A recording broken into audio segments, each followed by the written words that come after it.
opportunities and these blessed situations that we have, that we can share our ideas freely with each other. We're grateful for the freedoms which we enjoy, this beautiful valley, the beauty of it, as well as the opportunities to grow and and do things correctly and right, and to enjoy each other. We're grateful for the protections that we have. We pray for special blessings to be upon those that protect us, and those that help us, and those that are in emergency services that help us in every way. We are grateful for volunteers, those that also extend themselves, that go out up and beyond for who they are and extend themselves to help others. We would pray at this time as we are undergoing financial situations within the county and working through budgets and working through taxation. We would pray at this time that as we share each other's feelings, that we'll do civilly, that we'll also be able to stand up and share with clarity, and that good ideas will come forth, and that the good decisions to help the economics of everyone that's involved. We again thank thee for these things and pray for constant guidance, and do this in the name of Jesus Christ. Amen. Amen. And if you'd stand, we'd have the Pledge of Allegiance. I pledge allegiance to the flag of the United States of America and to the republic for which it stands, one nation under God, indivisible, with liberty and justice for all. Thank you. Thank you, Dave. Before we get started, I just want to say that if you plan to come, well, this is our regular council meeting, but at 6 we will start our Truth and Taxation meeting. If you are here to stay for that meeting and you would like to speak, we'd ask you to sign in so that we can make sure that we call on the people that want to speak. So I'll just say that. Can I get someone to make a motion about the agenda? So moved to approve tonight's agenda. Second. Been moved and seconded that we approve tonight's agenda. Those in favor say aye. Aye. Aye. Any opposed? Okay. Can I get a motion about the minutes from the October 28th, the October 30th, and November 4th meetings? October 28th, Section 8C says Keegan Erickson. Yeah. There's no such member of the council. It should say Keegan Garrity.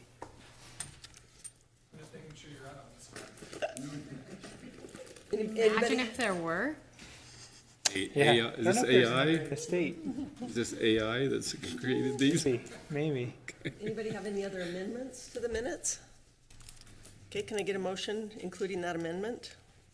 I move to approve the October 28th minutes with that modification. Can we do all three of them?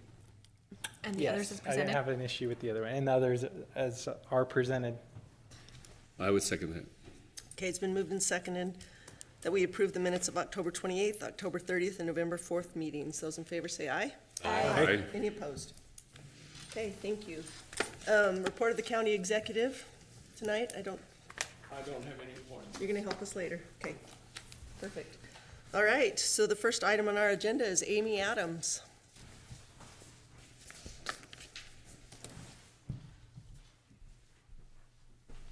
Good evening, Council.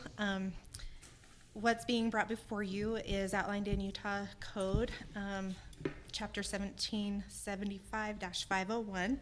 This is where the County Personnel Management Act is now, it has been renumbered, and that's where it's sitting in state code.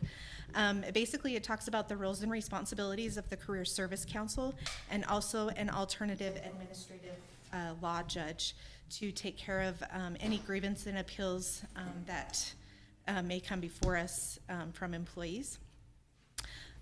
In that code, it says in 9A, a county legislative body may appoint one or more administrative law judges to hear appeals referred by a council under this section, and B, each administrative law judge shall be trained and experienced in personnel matters.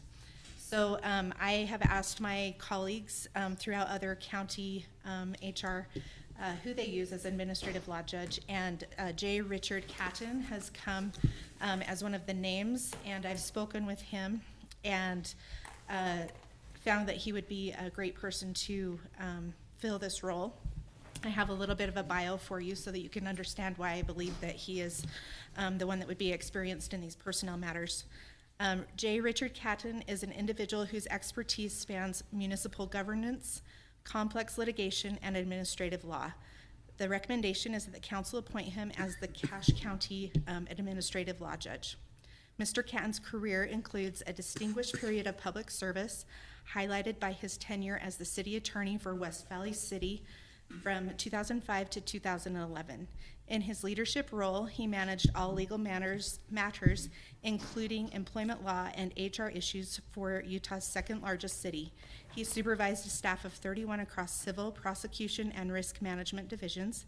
His service to the city spanned 26 years, during which he was assigned as the HR attorney. Mr. Catton brings significant experience as a neutral adjudicator and expert in conflict resolution.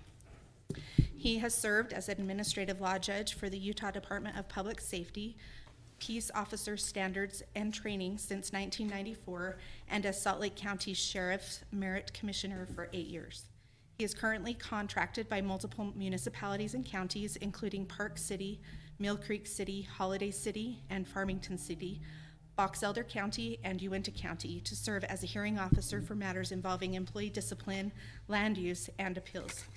Mr. Catton is currently the president of Catton Law, focusing on administrative law, public contract law, and dispute resolution. He is an active member of the Utah State Bar in the sections of government administrative law and labor and employment. He also contributes to the development of future public service leaders as an adjunct faculty member at the University of Utah's Master of Public Administration program. So as you can see, he does have extensive experience, and I believe that he would be a good candidate to be our administrative law judge. Are there any questions? I have a question, Amy. On section 14, it says this agreement is subject to and conditioned upon future legislative allocations of funds by the Cache County Council. So is there a cost allocated to having this judge, and is that in our budget already, or is that to be determined in the future? Tell me about the money. At this point, it's basically on an as-needed basis, and he charges us per hour. Okay. So that language is in almost all of our contracts that we engage in, so that if there isn't budget, that we're able to get out of a contract easily. Okay. Anybody else have questions for Amy? Give me some examples of other hearings. They call him hearing officer. If I know we've talked, just give us some examples of specifics on that. So what he would be used for Cache County would be for our Career Service Council. So in state code under the Personnel Management Act, it says that if an employee is not able to resolve a concern at lower levels, meaning between me and the department head, then they have the opportunity to go before the Career Service Council to have a hearing. To have them hear their side of the story and the county's side of the story, and then they make a determination from there. We have used the Career Service Council a few times in the past. At this point, we haven't had that opportunity to have the Career Service Council or an administrative law judge. And in the County Personnel Management Act, it states that either the employee who has the grievance or the Director of Personnel Management can request that it go before an administrative law judge rather than a Career Service Council. So one of the reasons that we would want to have this option is in a past grievance that happened, we did have a conflict of interest with a couple of the Career Service Council members, and so that left us with almost the possibility of not even having a Career Service Council, and we would have had to start over from scratch. So this gives us another option, and where Mr. Catton is out of Salt Lake City, I don't believe there would be much of a conflict of interest, if any, ever. So, any other administrative uses there would be besides just career service type things? We have only contracted with him for Career Service Council, but if there was an interest, I could talk to him about other things, because it does say that he has experience with land use as well, and I know that may be an interest to you. I know the contract also says the certain day of October, so that'd have to be amended. Mm-hmm. So, thank you. Anybody else have questions for Amy? I just question on anticipated usage, and if that's could be a net savings based on reducing liability or retaining employees or anything like that? I know it's probably a lot of soft numbers, but So just to give you an example, I've been with the county for nearly 8 years, and we've only had 2 instances that have gone to the Career Service Council, so. very infrequent use Yeah. then? And we try to resolve everything at the lower level and not have it escalate higher, but there are instances that happens, so. Okay, thanks. Okay, do we need to take a motion on this? And vote? Okay, yes. and approve it? Okay. I would go ahead and move to appoint Richard Catton as administrative law judge for personnel grievance and appeals for Cache County. Okay, it's been moved and seconded that we approve the appointment of Richard Catton as our administrative law judge. Any further discussion? Those in favor say aye. Aye. Any opposed? Okay, thank you, Amy. Okay, let's talk about our CDBG grants. Alma. I had to practice that one. Alma Burgess, Grant Administrator for Cache County. So I want to give you a summary, and I think it's already been presented to you, ideas from the public hearing on November 4th for the CDBG funding ideas. So one of the ideas that was presented that evening and that I passed on to you, I just want to make a clarification. The Cache Community Food Bank, I talked with Bear River Association of Governments, and they said that it would probably be better that because they serve regionally, that their application should go through Bragg, so you don't need to have any discussion about that. We wouldn't be applying for that one. Clarification on the election center at the airport. The ADA bathrooms are they are possibly eligible, but a generator is not because it's a government building. The senior center, it suggested, or that evening there was suggestion of 2 Meals on Wheels trucks, a generator, a split unit for the ceramic unit, or for the ceramic room, land acquisition, and a new building. And then for fire, and I believe all these representatives are here, for fire, replace the Newton station, a frontline fire apparatus, and a fire station for the north end. The fire station for the north end is a new one that came to me after the public hearing, which is okay, as well as the split unit for the senior center. So those are the ideas. If you want to have a discussion or have any questions, I believe all of the representatives for each of those applications are here. Can you just explain really briefly the process so that we understand that multiple applications can be made and then the state will make a determination? Sure. So we can apply for money. We would kind of need to prioritize which ones we think are the most important, and we would put those forth. But we can apply for as money, and then, like you said, it would be given to Bragg, and then they would kind of vet them, and then they would be passed on to the state. And there's about $1 million for our region, Yeah, with the 3 tri-counties. yeah. When's the deadline? Deadline is December 1st. I know the federal government has just opened back up. I haven't heard if they are going to extend that. So right now, as far as I know, December 1st is our applications need to be given to Bragg. Yeah, that's a Bragg deadline. That's The state deadline is January. End of January. End of January.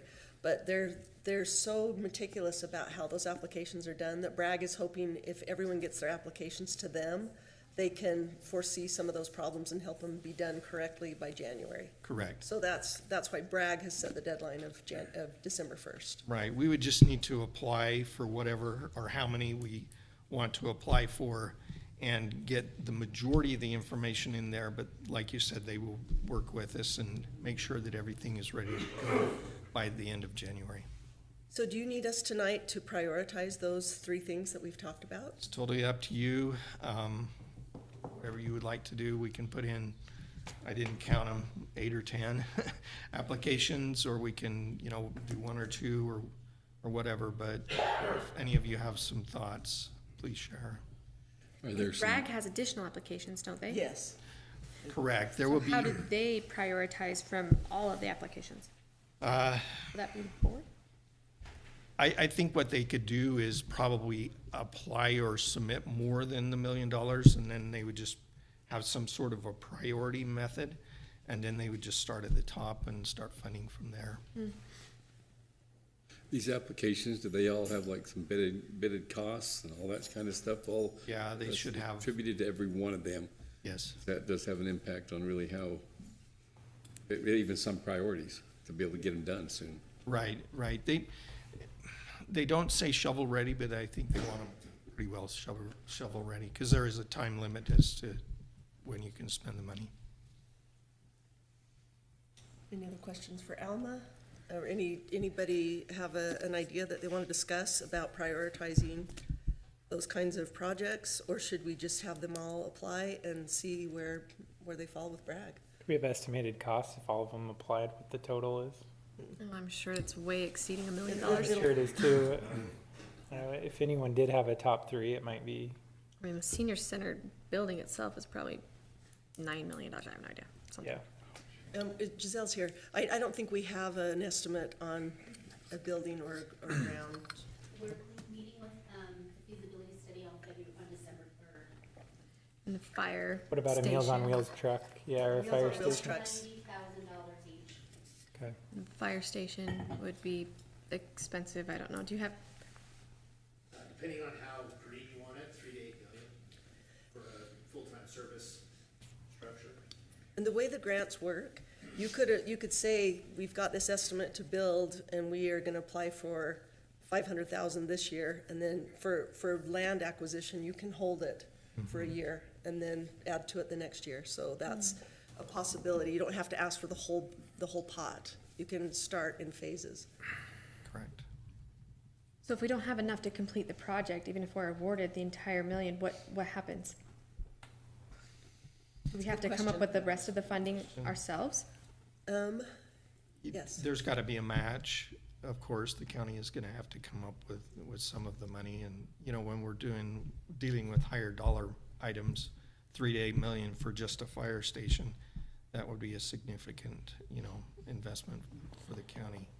I mean, the highest one on my list in terms of bang for your buck would be the swamp coolers at the food pantry, just because. But we don't have, they're gonna apply We don't through need to- Bragg. Oh, They're that not- one's they're not, not- yeah, they're okay. not pulling theirs. Yeah, they're gonna Okay. apply through Bragg. I think in terms of just quantifying, the senior center and the ADA bathrooms would be small enough where the fire is a bigger ask that is maybe a little more nebulous. And I don't know, Chief, if you can be able to narrow that down when you do your application, or have you started an application process or kind of identified how you would do that? We haven't yet. Okay. Okay.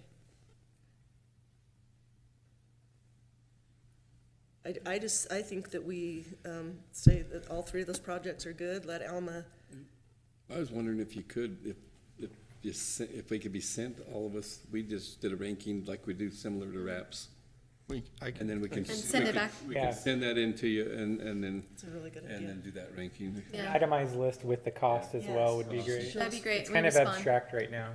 Okay, You know, I could see whether if we you could know, come up. score 1 to 5 between each of them or so, whatever, you know, like we do with RAPS, it works out. You get a pretty good, I guess the cream will raise to the top on some of those. That's a good idea.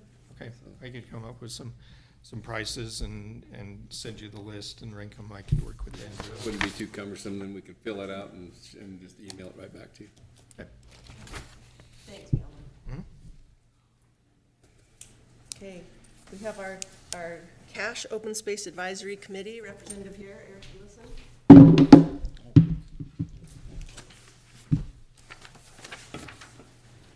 This might be dangerous. It's got a dent in it. That's why I pointed it at you. The jacket.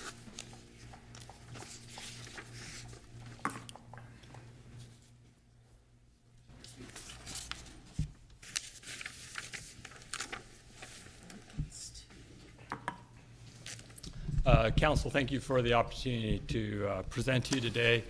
The chair of the committee, is Chris Sands, is also here with us. The reason for presenting is regarding a proposed mailer that we do from the COSAC committee. Just a quick overview of projects that have been approved or finalized, and I've got one that's going to be coming your way here. I think it's interesting to note the amount of state funds that have been involved in the projects. And down at the bottom is the Christensen Farm that's going to go to COSAC voting December 1. And it already has Lee Ray McAllister. So for Lee Ray McAllister only having $1 million a year, and us already having received 3 of our projects, Lee Ray McAllister funded plus the federal funds, the conservation easements are going, a small dollar amount, a fraction of the value of the land in order to do preservation. And I think that's fantastic.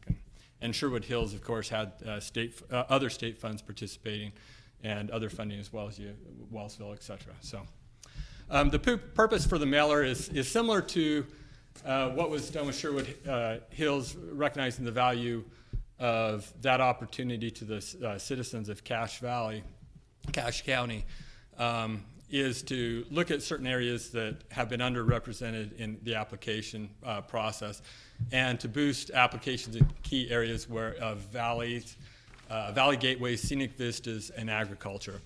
There's approximately 150 proposed mailers that we're looking at, and up to $350 for postage, and that would include the paper that it would go on. It's not a big dollar ask. It'd be targeting landowners wishing to keep land in agriculture for a win-win solution.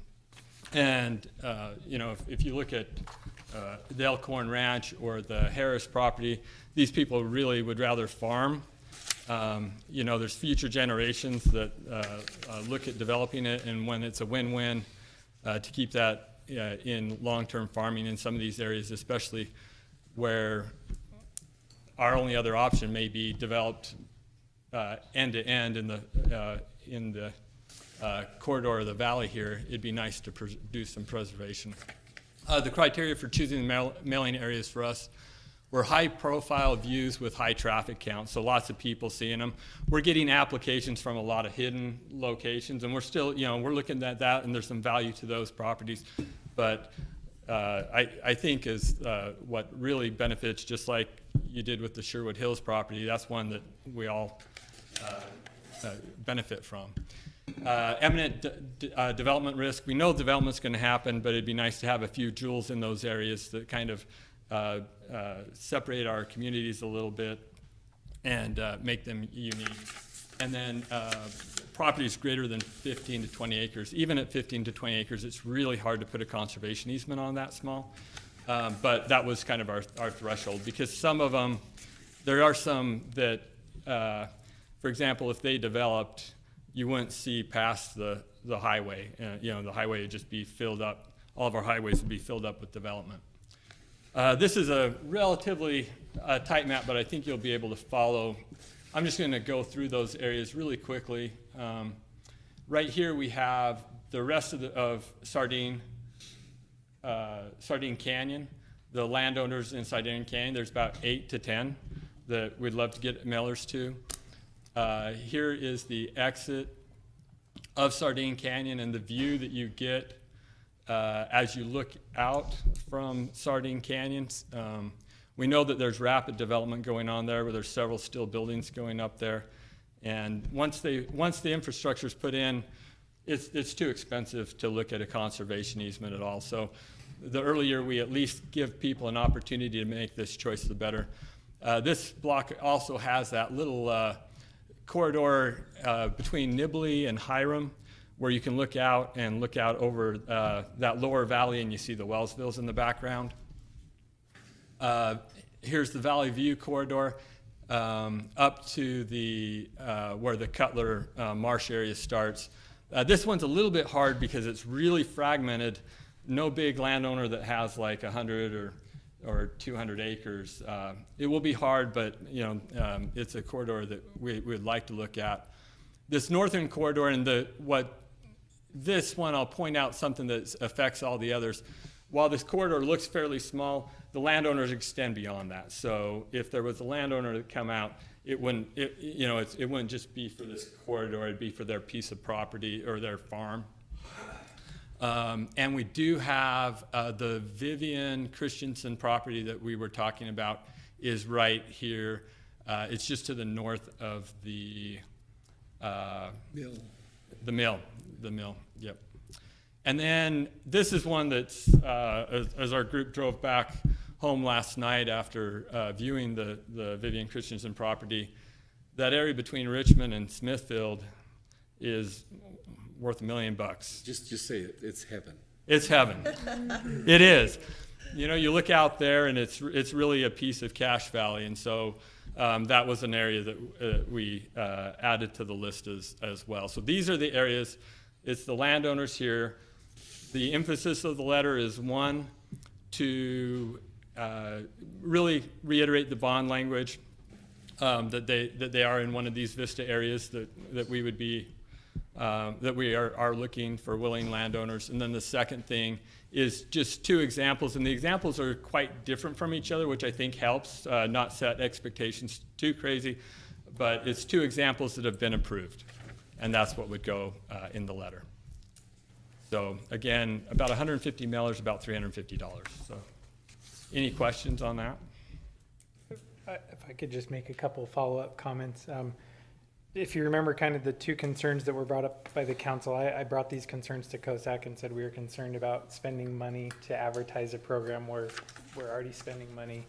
And 2, there were concerns about the equitability, that not everyone gets a mailer. So I really appreciate the work Eric and the group has done here on identifying why we're targeting certain areas to send mailings to.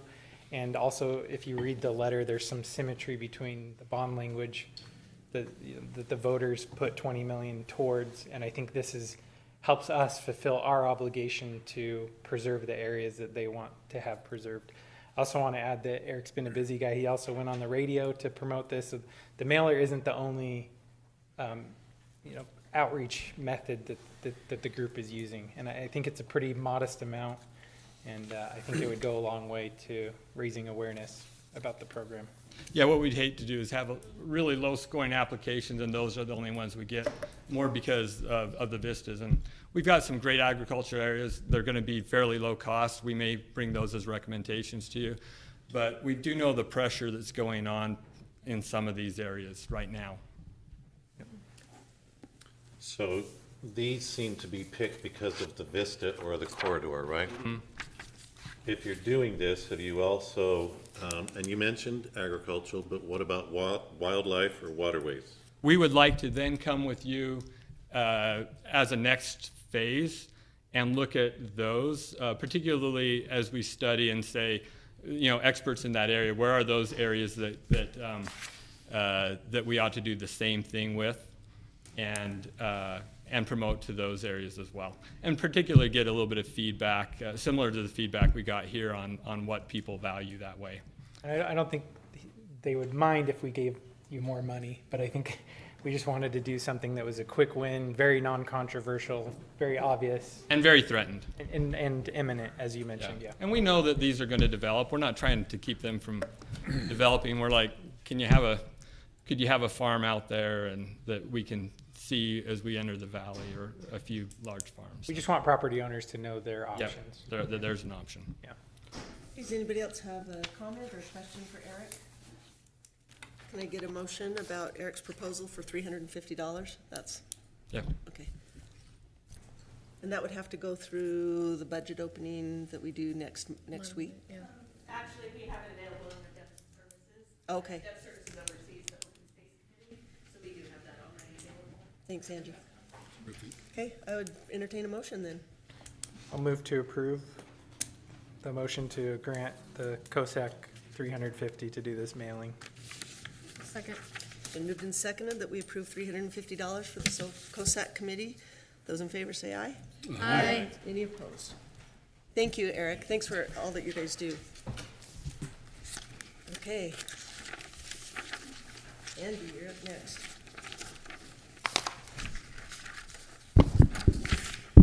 Christy Zetterquist, Interim Director of Development Services. I will be brief, but I just wanted to bring attention to the fact that our Trails Division applied for a grant through the Outdoor Rec Initiative through the Department of Natural Resource. It's a new grant program, and Landis can give you a little more information about that. But 10 days ago or so, they did receive word that they received $1 million grant for this project. And that will help cover the full build out of that northern BST. But again, I'll turn it over to Landis, and just again, thank Landis and Emily for all their work on getting these grants to get these projects rolling. But. Thank you.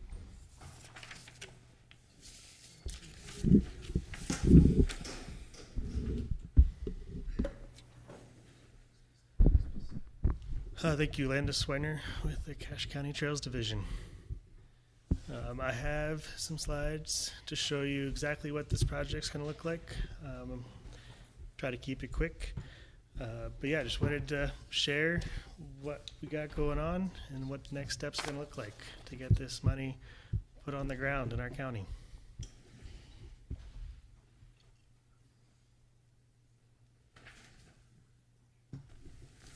You could just start talking to us while they get that figured out, Landis. So I have some maps to show you where we're looking, but I'll start with where we're at in this. So this is Bonneville Shoreline Trail, which is a statewide project along the entire shoreline of historic Lake Bonneville. Almost every year, new cities or counties join this effort. So it used to just go from like Santa Quin to Ogden, and then we joined back around 2001, and now, yeah, Tooele's jumped on board, Eagle Mountain's jumped on board. So this is an ever-expanding project that we get to be a piece of. What we're specifically getting funded is about 10 miles of trail from Green Canyon to Smithfield Canyon. And we've been working on this for a couple of years now, trying to piecemeal it off where we have willing landowners that are excited to work with us. And so we got some money last year from the Outdoor Recreation Initiative, just over $500,000 at that point to pay for about 2.5 miles. Then we went and worked with North Logan, and we applied for $755,000 to build out the rest of the trail through their city limits. And then that left us the county gaps between North Logan and Hyde Park, and then the rest of Smithfield City, everything to the east of Smithfield. And so we went back to the ORI this year and pitched our project. And last year they told us to break it into 2 phases, and they only wanted to fund a bit at a time. And so we came prepared for that, but they gave us the whole thing. And we also, this is partly because of the match we received from the RAPS grant this past year of about almost $400,000 from RAPS, that then we got this $1 million from the ORI because of that commitment from the county. And I want to thank Mark Hurd, who sits on the regional council that oversees this grant. But yeah, sorry I can't show you where exactly we're looking. That's great news. Yeah, we're very excited. A lot of work to do now to get all this money spent. What's the time frame? We need to start spending some of it next year because we got the money staggered. We're probably going to spend it staggered because it all has different deadlines to get spent, and we're in various places with easements with landowners and progress with cities. So starting construction next year, and it'll probably take 2 or 3 years to get it all built. Cool. Okay, would you email us all a copy of those maps? Yeah, for sure. Okay, thanks, Landis. Thank you. Yeah, Well done. Thank you, good job. Well done. If I may add, Madam Chair, just Yes. stretching our tax dollars as far as we can. Landis mentioned the RAPS tax funding, this funding, and in the COSAC presentation we just talked about with the Smithfield Hills land that we did obtain there. All of that factors into this project, so we're stretching our dollar as far as we can. Yeah, you can see the multiplier How many total effect. miles have we in this project? So we will have built 10 miles. Hyde Park had already built about 2 miles before we joined the project. They actually came to us, so I should shout out Hyde Park City. They worked with Carly Lanch before me, so we were still involved, but then they came back to us and said, we built this great trail, but it dead ends on both sides of our city. How do we work with our neighbors to make sure it goes somewhere? And so then we jumped in as a leading force in this to apply for grants and get the other 2 cities on board and make sure that the work Hyde Park did becomes bigger than what they could do themselves. Cool. Thank you. Yeah, thank you.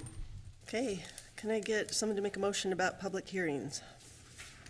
Madam Chair, I move to set the public hearings for December 2nd at 5:30 for ordinance 2025-41, County Treasurer Compensation Correction, Resolution 2025-43, approving and adopting the 2026 Cache County budget, and Resolution 2025-44, budget opening amendment for the 2025 Cache County budget.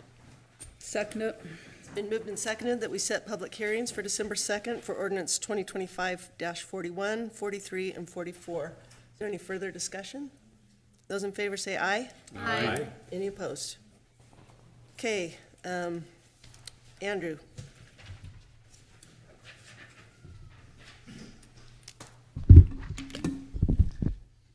Good evening, Council. So Resolution 2025-42 essentially is more of a, how do I say it? Let's start with some context.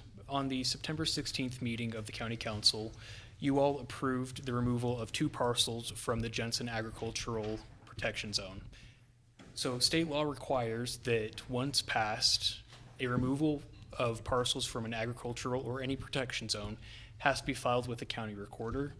So when filing this with the county recorder and reviewing all the documentation with her, she said that since the original agricultural protection zone was created by a resolution, she would feel most comfortable that the taking out of these 2 parcels also be done by resolution.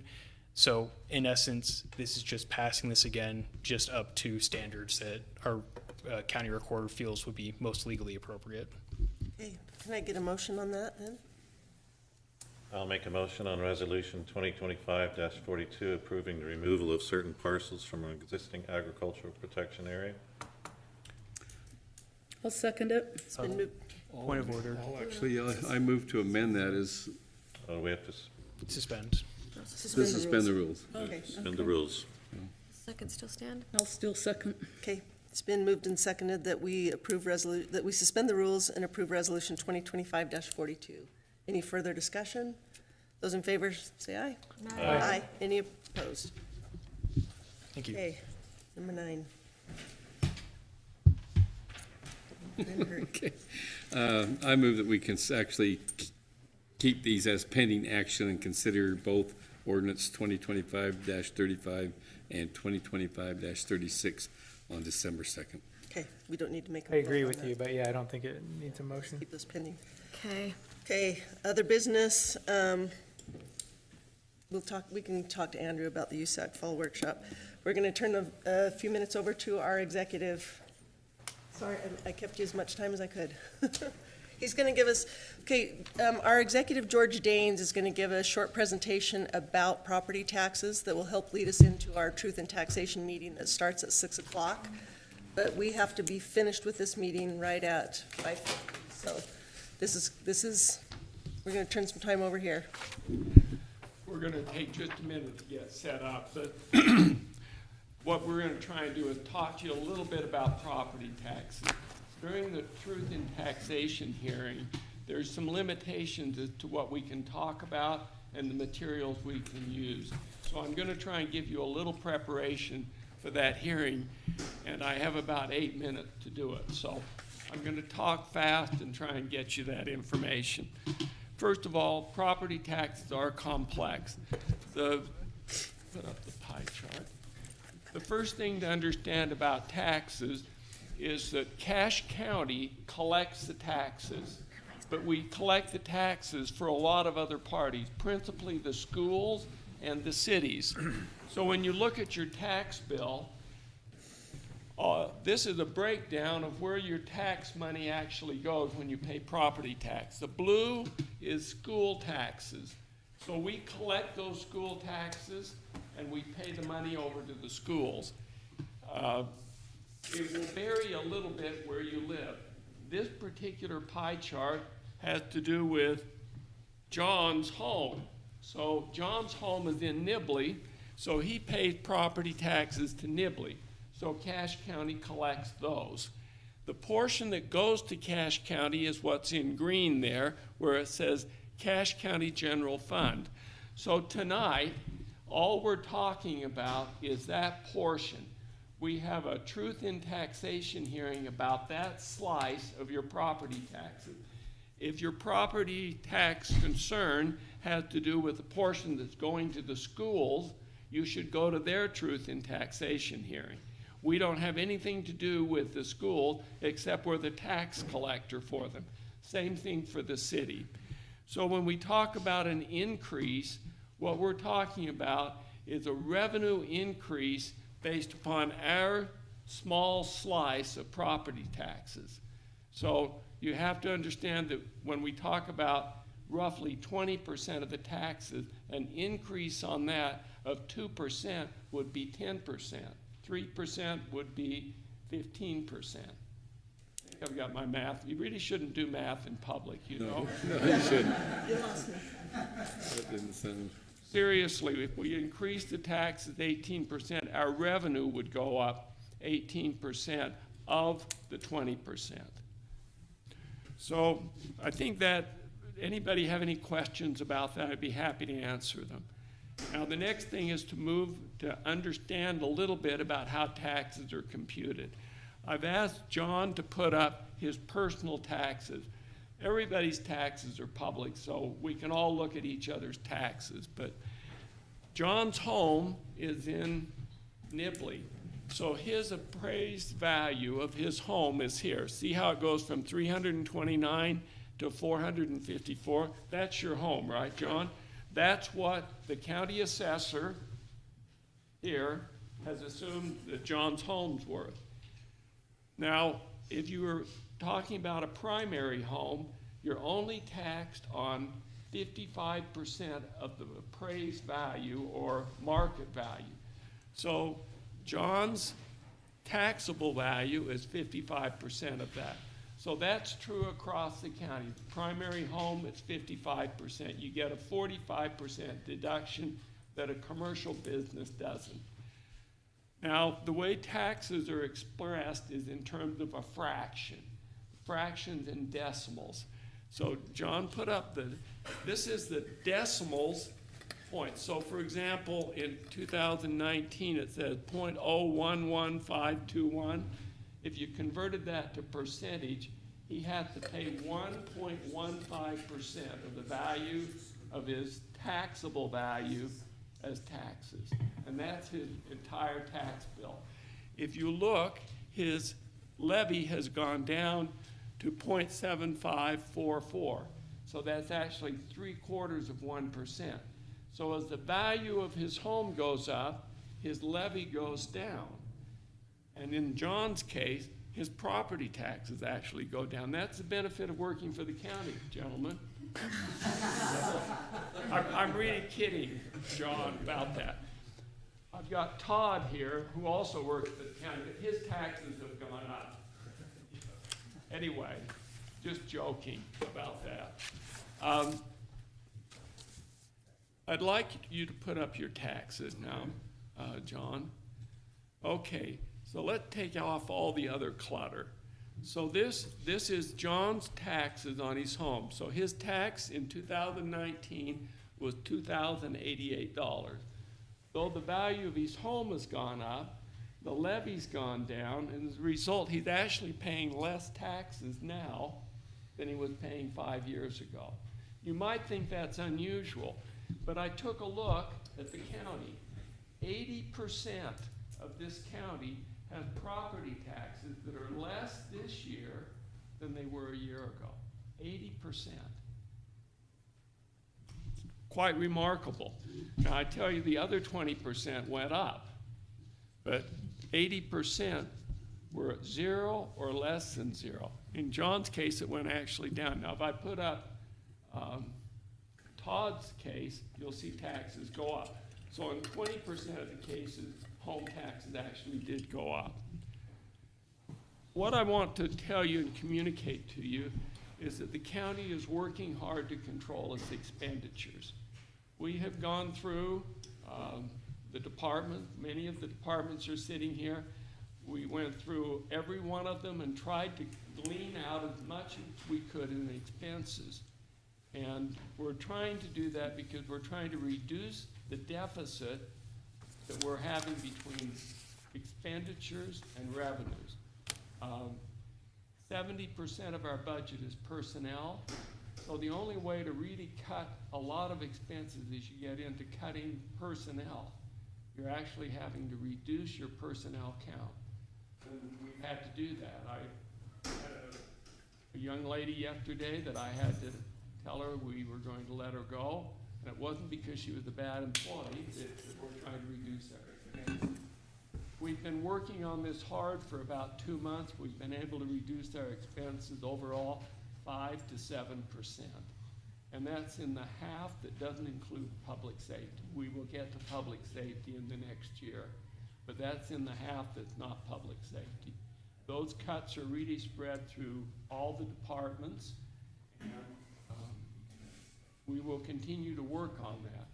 But we're in a situation where at the beginning of the year, we started with a deficit that was 7.8 million. We've been able to trim 2.8 off that. Our tax increase will be 3.7. We're still $1.3 million worth of deficit. We're going to work on that the rest of the year to try and take that deficit out. But I just want to explain to you the reality is this county has been operating at a deficit. We're going to continue to be in that situation, and we're going to continue to cut expenses. We hope to get taxes so that taxes match inflation plus growth in people. That's the goal that we have. The tax increase this year is more than that, but it's because in previous years we haven't kept up, as is illustrated by John's taxes here. So that's what we're going to do. I just would like to close by giving you a little information. If you look across all of the counties in Utah and you say, how much revenue does each county collect per citizen in the county? In this county, you collect $451. That's property taxes, that's sales tax, and that's revenue and licenses. $451 per person for county government. That places Cache County in a position of number 1. We are the least expensive county in the state as of 2024. Got to get the right century. I just have to be honest, we can't run that lean. We have COLAs and we have to increase our taxes. We welcome you to come to the Truth in Taxation hearing. It'll start in 12 minutes. Thank you. Thank you, George. That was good. That was a good explanation. And I just want to say, we're going to take I have a statement to read to finish the meeting, and then we're going to take a short break. We'll start back at 6. Anyone that's here from the public that wishes to speak during our Truth in Taxation meeting, there's a sign-up sheet over here. We need you to sign up so that we can be efficient and go through those names. So when we take that break, if you'll go ahead and sign up. We're going to skip the council report so that we can have a little bit of a break here. So this is officially from the State Tax Commission. Cache County will conduct a Truth in Taxation meeting beginning at 6 p.m. tonight. This meeting will include a Truth in Taxation public hearing to hear public comments regarding the proposed tax increase and to explain the reasons for the proposed tax increase. The public is encouraged to participate in person or online. To join the meeting virtually, visit the Cache County website homepage and click on the meeting link button under the proposed county tax increase. So if there's anyone watching online, if you're on the YouTube channel, there should be a link in the title of that meeting, in the description of the meeting, so that you can join virtually. And we would encourage those of you that would wish to speak to please sign up so that we can get through that in an orderly manner. And with that, I would take a motion to adjourn. So moved. Second. Okay, it's moved and seconded that we adjourn. Those in favor say aye. Aye. Okay, we will be back in 10 minutes.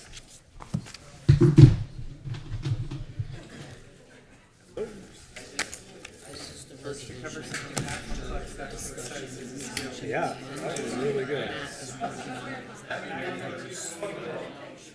You want me to sign a blank paper?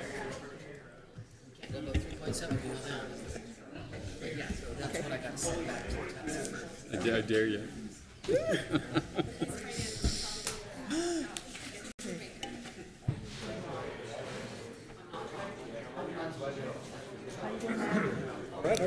Good.